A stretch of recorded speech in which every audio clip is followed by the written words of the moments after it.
Olá, sejam bem-vindos a mais um episódio do nosso projeto De Olho nas Provas, onde o objetivo aqui é sobre provas de concursos militares da EAR, da ESA e das PCs.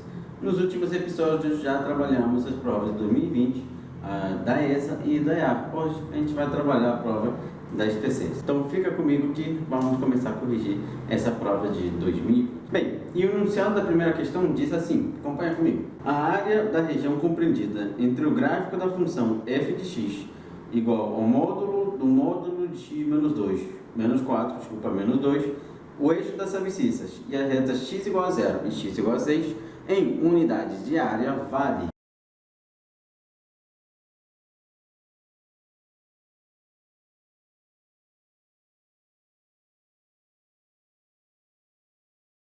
Mas para eu saber a área, eu precisaria saber qual é o gráfico dessa função modular que ele me deu.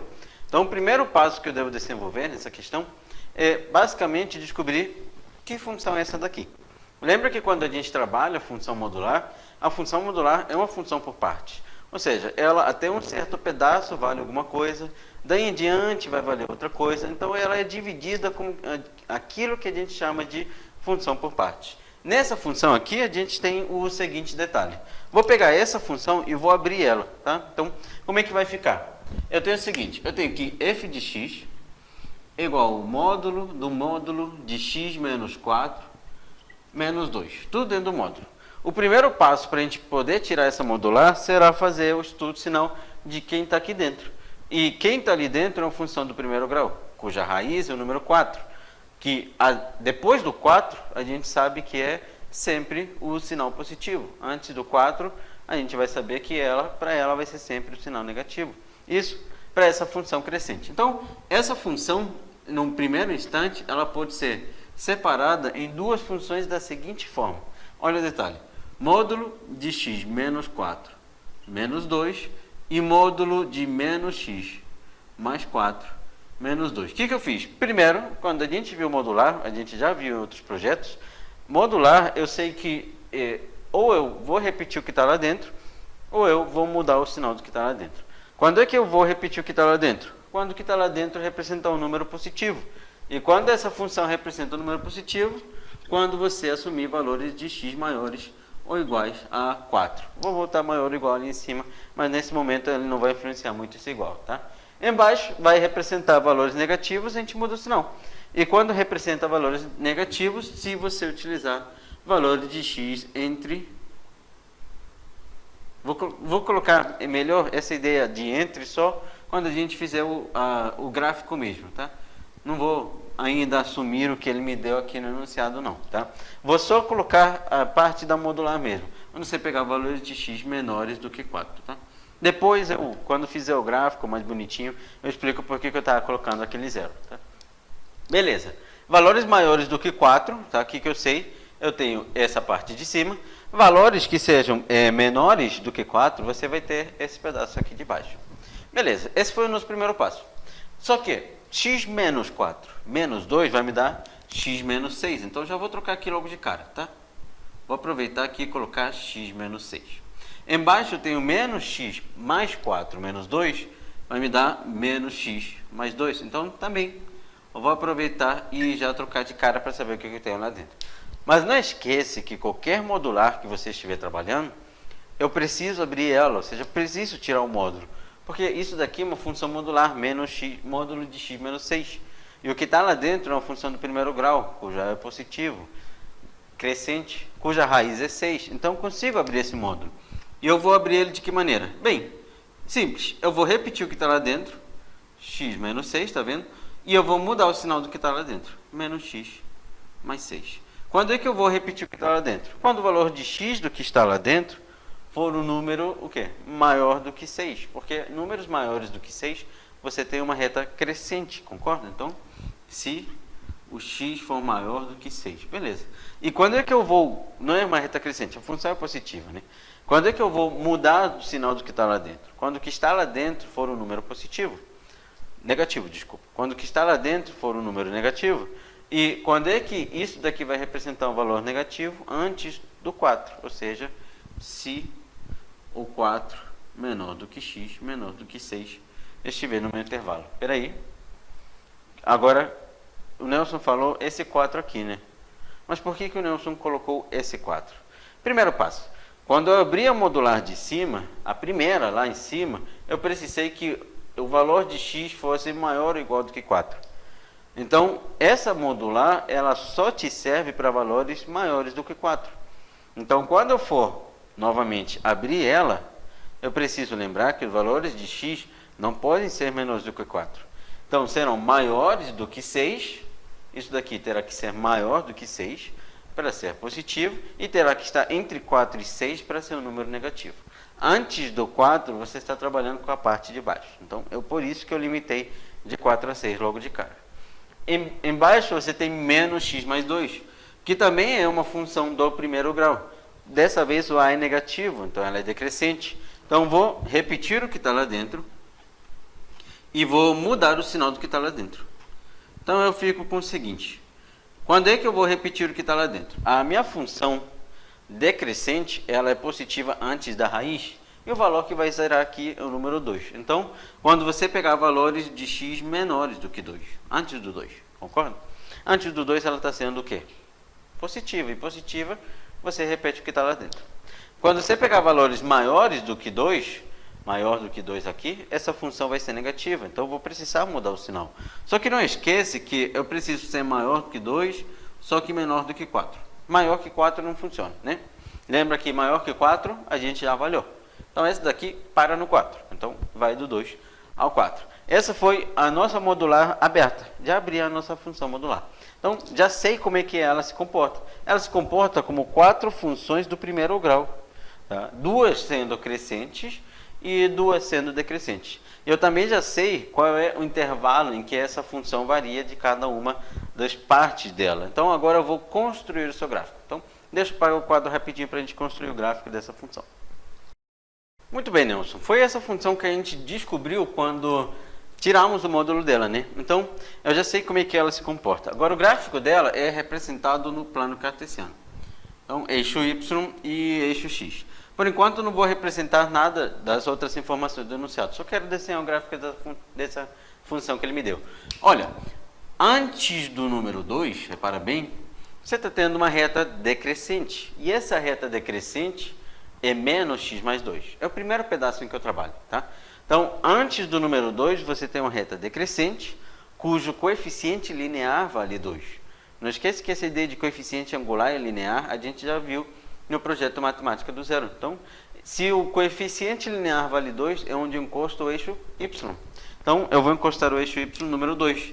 E ainda, essa função, né, por ela ser decrescente, ela teria o seguinte gráfico.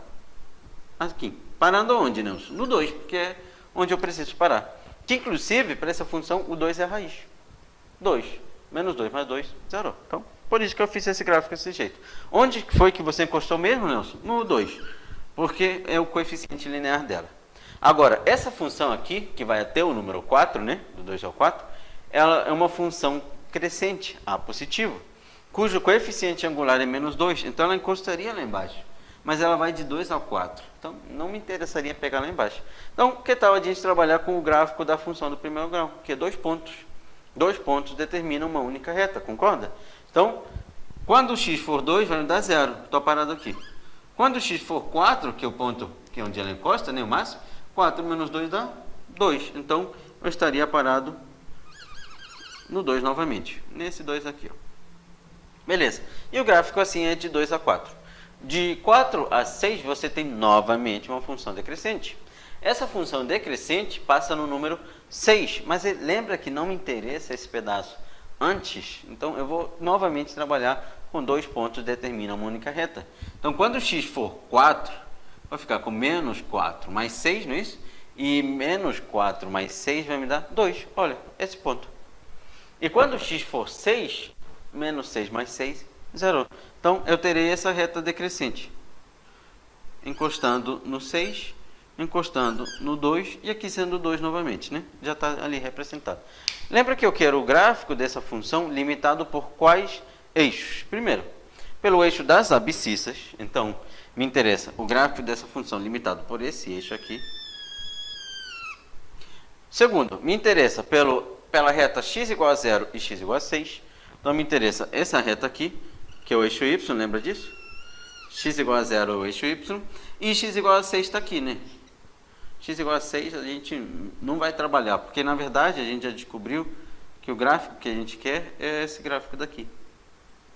Esse gráfico. E qual é o gráfico? Esse gráfico são dois triângulos. Qual é a área do triângulo? Base vezes altura dividido por 2. Então a área disso vai ser o quê?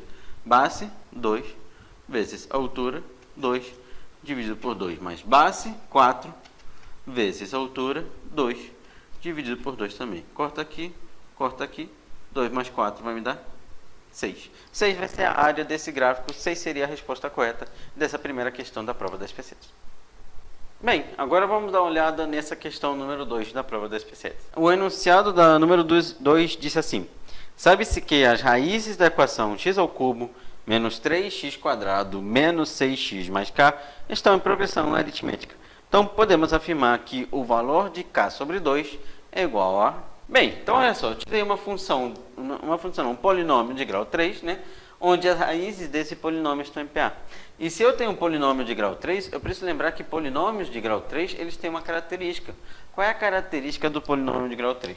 A característica dele é simples, é que se ele é de grau 3, ele tem 3 raízes.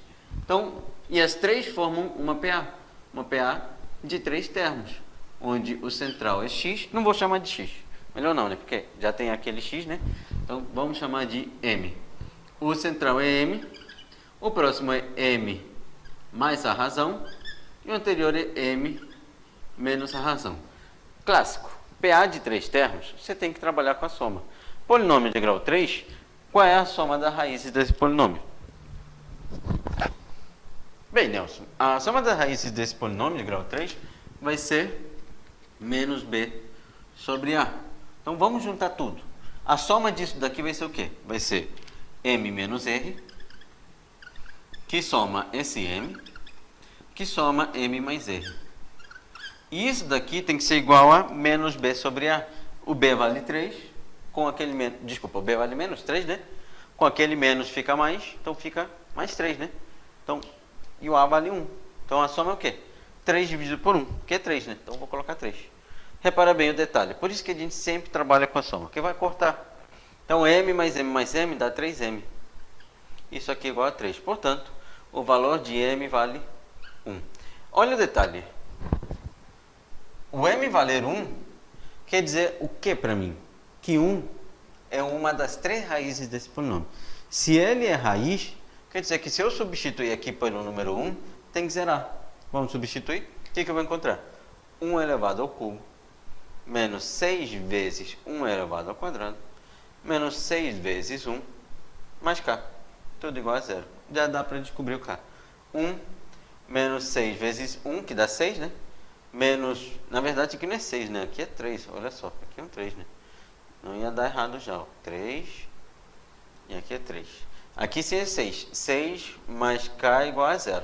Fica com o quê? Eu vou encontrar menos 2 com menos 6 dá menos 8. Então, menos 8 mais k igual a 0. Portanto, o valor daquele k vale 8. Se o k vale 8, o que ele quer pelo enunciado? Ele quer k dividido por 2. E k dividido por 2 vai dar 4. 4 será a resposta correta dessa segunda questão da prova da SPSS.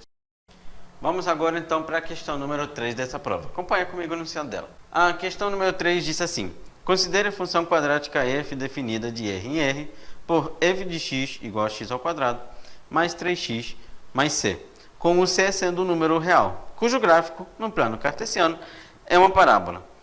Variando-se os valores de c, os vértices da parábola obtida pertencem à reta de equação. Beleza, então dá uma olhada aqui. O problema dessa questão é mais a interpretação do que ele quer, porque o que ele quer é fácil de ser encontrado. Mas olha só, eu estou te dando, na verdade, aqui é o quadrado, né?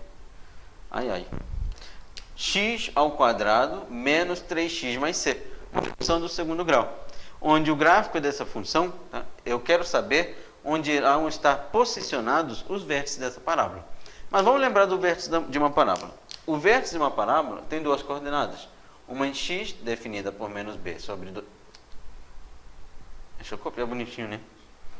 Definida por menos b dividido por 2a, e outra em y definida por menos delta sobre 4A. Temos esses dois vértices, essas duas coordenadas do nosso vértice de uma parábola. Beleza.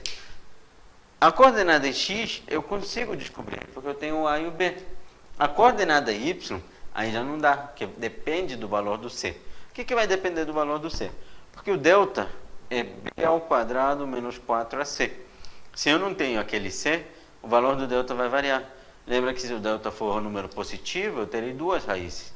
Se o delta representar um número igual a zero, eu terei o quê? Uma raiz. E uma raiz dupla, na verdade. E se o delta for um número menor que zero, você não tem raiz. Então, em relação ao delta, posicionamento daquele gráfico está variando. Mas o vértice, a coordenada em x, não. Então, olha o detalhe. Quando imagino o gráfico dessa função do segundo grau, eu não preciso nem me preocupar necessariamente se ele tem raiz ou não. Eu sei que ele é assim. Vem aqui no vértice e volta. E esse vértice aqui, a gente conhece a coordenada em x, que é menos b sobre a, que vai ser 3 sobre 2. Então, aqui é o ponto 3 sobre 2. Só que você pode variar o valor do c, aumentar, diminuir. Você pode encontrar valores maiores para o c ou menores, que o único que vai mudar naquele vértice é que o seu gráfico vai subir ou descer. Então, ele estaria posicionado aqui, ou ele estaria posicionado aqui. Então, no máximo que aquele c influenciaria nesse vértice é subir ou descer a minha parábola. Não esqueça que o c é o termo independente, ponto onde você toca o eixo y. Então, o único que estaria mudando é o ponto onde eu toco o eixo y. O a e o b não mudam. Então, isso quer dizer o que para mim? Que todos os valores que estão em 3 sobre 2 vão ser parte dos vértices dessa parábola. Então, a reta x igual a 3 sobre 2, que é uma reta vertical. A reta vertical igual a 3 sobre 2 contém todos os vértices dessa parábola. E essa seria a resposta correta para essa questão número 3. Ok, acompanhe agora o enunciado da questão número 4. O enunciado diz assim: numa sala existem duas caixas com bolas amarelas e verdes. Na caixa número 1 há 3 bolas amarelas e 7 bolas verdes. Na caixa 2 há 5 bolas amarelas e 5 bolas verdes. De forma aleatória, uma bola é extraída da caixa 1, sem que se saiba a sua cor, e é colocada na caixa 2. Após esse procedimento, a probabilidade de extrair uma bola amarela da caixa 2 é igual a... Ok, dá uma olhada. Eu tenho 3 bolas amarelas na caixa 1 e 7 bolas verdes. E na caixa 2 eu tenho 5 bolas amarelas e 5 bolas verdes. O primeiro que você deve se perguntar é: será que de fato não me interessa qual é a cor da bola na caixa número 1? Lembra que probabilidade é sempre favorável sobre possível. O que me favorece na caixa 2? A cor amarela. Só que, se por algum acaso as cores amarelas aumentarem, aumenta a probabilidade de sucesso, concorda? Então, de fato, interessa para mim qual é a cor na caixa número 1. Então, vamos supor, no primeiro caso, que na caixa 1, a cor que vai sair vai ser uma cor amarela. Então, caixa 1, amarela. O que isso quer dizer para mim? Que me interessa que na caixa número 1 a cor seja amarela. Eu tenho 10 bolinhas na caixa número 1. A probabilidade disso acontecer é 3 sobre 10. Favorável, 3. Possível, 10. Beleza. Agora, Nelson, quando eu vou para a caixa número 2, a caixa número 2 ela não tem mais 5 bolas amarelas, porque ele diz que ele vai colocar a bola retirada na caixa número 1 e colocar aqui. Se eu já retirei uma bola amarela, quer dizer que aqui aumentaram a quantidade de bolas amarelas. E agora eu tenho 6. Então, eu vou ter 6 sobre 11, sendo a segunda probabilidade. Por que 6 sobre 11? Eu tenho 6 bolas amarelas, nessa hipótese de eu ter já tirado uma bola amarela da caixa número 1. Agora eu tenho 6 bolas amarelas e 6 mais 5, 11. Favorável sobre possível. O resultado disso vai ser 18 sobre 110. Isso seria a probabilidade de você tirar uma bola amarela na caixa 1 e na caixa 2. Qual é o segundo caso? O segundo caso é que não seja amarela. A primeira bolinha não seja amarela. Se a primeira bolinha não é amarela, lembra que o favorável não muda. Continua sendo 5. Isso quer dizer que eu tenho menos chance de sucesso. E isso acontece quando? Quando você tira uma das 7 bolas verdes que você tem na primeira caixa. 7, favorável, 10, possível. Só me interessa que na primeira caixa não seja amarelo. 7 sobre 10. Agora na segunda caixa, as amarelas não mudaram, porque não caiu ali uma amarela, caiu uma verde. O que mudou foi a verde, que agora são 6 verdes. Mas, pelo que ele quer no exercício, é que agora você tire da número 2 amarela, independente se muda ou não. Isso quer dizer que você tem 5 opções das 11. Isso aqui vai me dar 35 sobre 110. E como ou eu tiro da caixa número 1 amarela ou não, isso aqui é uma probabilidade do ou. Probabilidade do ou, a gente soma os resultados. Então a probabilidade disso acontecer vai ser 18 sobre 110 vezes 35 sobre 110. Lembra que um dos detalhes que quando a gente trabalha aqui a probabilidade, uma das dicas que eu costumo te dar, é para você não simplificar esses resultados que você encontra logo de primeira. Porque geralmente eu preciso somar, e eu botei vezes, né? É mais, acabei de falar que é somar, botei vezes. Eu preciso somar, e geralmente quando eu vou somar, o denominador já é comum, não precisa fazer MMC. Então, ao invés de você simplificar aqui e fazer depois o MMC, você deixa para simplificar só no final, só quando não der mais. Lá na hora de marcar a alternativa. Nesse caso, então, não vou simplificar. E eu vou ficar desse jeitinho aqui. 18 mais 35 vai me dar o quê? 53. E 110, não esqueça que você repete. E 53 sobre 110 não dá para simplificar. Essa seria a resposta correta para essa questão número 4. Agora vamos para a questão número 5. Acompanhe o enunciado comigo. Disse assim o enunciado da questão 5.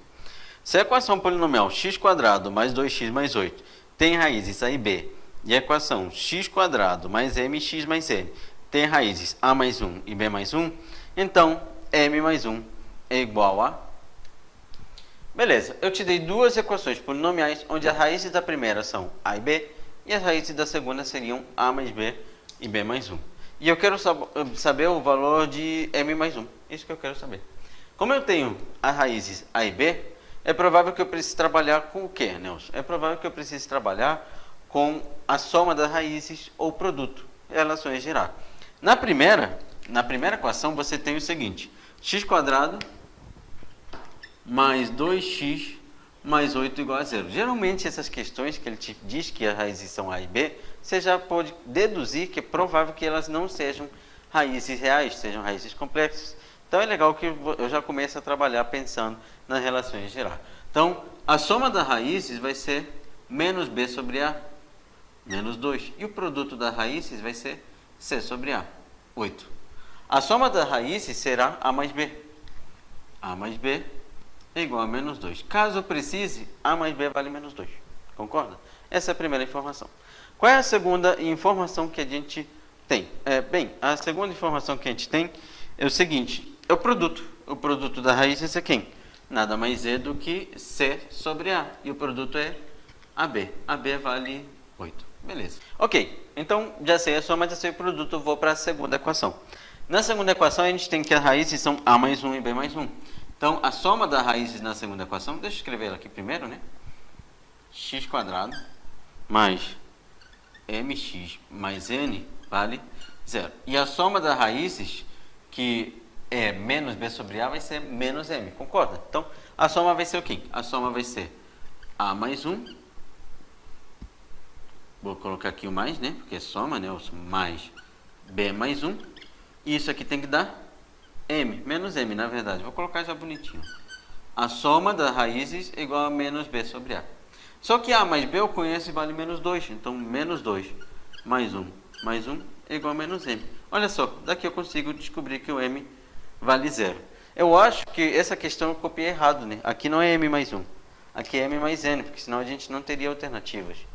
A gente não usaria o m para nada. Não é clássico das PCs fazer isso, não. Então, eu preciso descobrir o valor do n ainda. E o n, ele vem do produto das raízes, não é? Então, qual é o produto das raízes dessa equação? Seria o quê? A mais 1, que multiplica b mais 1. E isso tem que me dar c sobre a, n. Esse seria o produto das raízes. E fazendo a nossa distributiva, encontramos o quê? A vezes b, que dá ab. A vezes 1, que dá a. B vezes 1, que dá b. E 1 vezes 1, que dá 1. Isso é igual ao n. Só que olha que esses valores eu conheço. A mais B vale menos 2 e a B vale 8. Então, olha só, o que eu tenho? 8 menos 2 mais 1 é igual a N. O valor do N vai ser 6 mais 1, 7. Se o valor do M é 8 e o N é 7, eu vou descobrir que M mais N vai me dar 7. E essa seria a resposta correta da questão número 5 dessa prova da SPSET. Bem, e o objetivo desse projeto, não esqueça que a gente resolver as provas de uma maneira que não seja tão, digamos, tão chato, tão grande. Então, o objetivo é sempre resolver de maneiras um pouco mais espaçadas, como você já vem acompanhando. Então, a gente vai resolver nessa prova da SPSET somente as 5 primeiras questões. À medida que a gente for evoluindo, vou lançando as outras partes dessa prova das SPSET. Então, 5 hoje, 5 no próximo episódio, 5 no outro, para que você não precise necessariamente assistir a resolução da prova inteira. A gente possa resolver ela de uma maneira mais calma e mais tranquila, te dando todos os detalhes possíveis para você ter, digamos assim, total noção do que você precisar para resolver essa prova. Então, a gente encerra nessa questão número 5. Nos vemos no próximo episódio. No próximo episódio vamos trabalhar novamente provas de concursos da ESA, da EAR e da SPSET. Qualquer dúvida, deixe nos comentários. Nos vemos em breve. Um forte abraço a todos. E antes da gente começar a resolução dessa prova da SPSET 2020, você sabia que eu tenho um grupo do Telegram exclusivo onde envio conteúdos de matemática diariamente? Nele eu te aviso sobre todas as aulas que eu publico e todos os conteúdos, listas de exercícios que eu envio para minha audiência. Só que você não deve conhecer muito o Telegram. Telegram é um aplicativo de envio de mensagens similar ao WhatsApp. Ele tem funções melhores do que o WhatsApp. Bem, eu gosto mais do Telegram do que o WhatsApp para esse